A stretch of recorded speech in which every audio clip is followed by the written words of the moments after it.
Hello दोस्तों, अभी अभी एक खबर आई है कि रशिया के राष्ट्रपति पुतिन भारत दौरा करने वाले 4 दिसंबर से लेकर 5 दिसंबर तक। और ये दौरा बहुत ही खास होने वाला है क्योंकि इसी दौरे में S-400 का जो रिजल्ट रहा है उसी के बदले में उसको कुछ एडवांस करने के लिए S-500 की भी डील हो सकती है। और यूरोपियन यूनियन में इसकी एक बात चल रही है कि ये डिफेंस सिस्टम से किसी सैटेलाइट को भी डिस्ट्रॉय कर सकता है।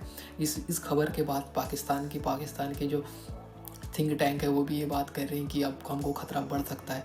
लेकिन ये एक कल्पना मात्र है कि S-500 किसी सेटेलाइट को गिरा सकता है। वो उतना कैपेबल नहीं है क्योंकि सेटेलाइट काफ़ी ऊंचाई पर रहते हैं। S-500 केवल 500 किलोमीटर तक ही हिट कर सकता है, उससे आगे नहीं कर पाएगा।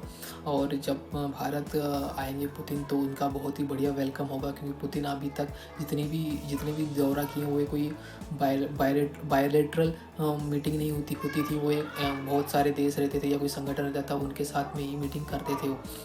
और ये दौरा बहुत ही खास होने वाला है। 2025 में पहला बायलैटरल दौरा है पुतिन का जो वो भारत का करने वाले हैं। इसमें बहुत सारी डील की बातें होगी। जो 2030 का एक लक्ष्य है भारत और रशिया का कि उसमें अपनी जो ट्रेड है उस ट्रेड को तो $100 बिलियन तक पहुंचाने का।